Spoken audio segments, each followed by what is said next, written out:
The luckiest day of this Jamaican Rastaman's life turned him into a neighborhood hero. He buys people houses, vehicles, She bought Rolexes, she bought diamond rings. give them money, loans, whatever they might need. His name was Abraham Shakespeare, winner of a $30 million lotto in the quiet Florida town of Plant City. The simple, kind-hearted man was Santa Claus for everyone. Everyone loved him, even though one guy took him to court claiming that Abraham stole the ticket from him. That did not work. Abraham won.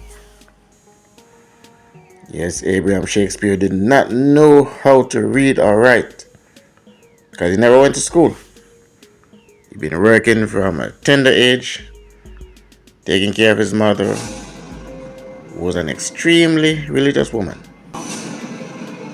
So religious that she believed money was evil and wanted no part in his son's lottery money.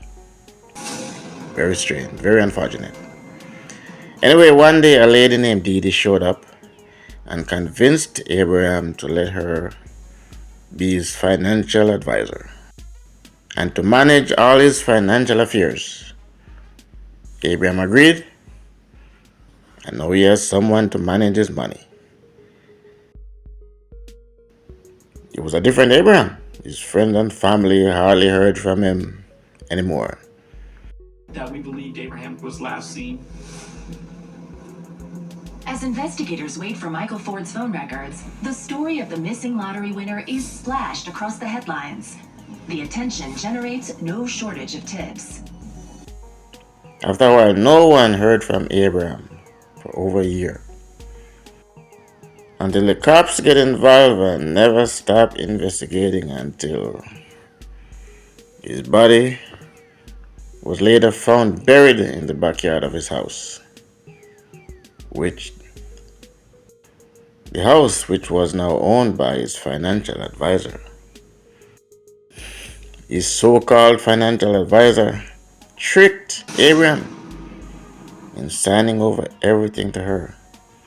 Then she shoots him and buried his body in the backyard. The police have reason to believe that a body is buried 6 feet under a concrete slab.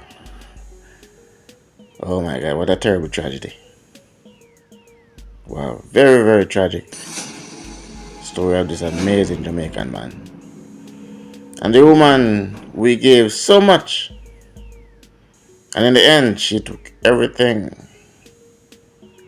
and then took the man's life. I'm really scared. A story of an amazing Jamaican Rastaman named Abraham Shakespeare.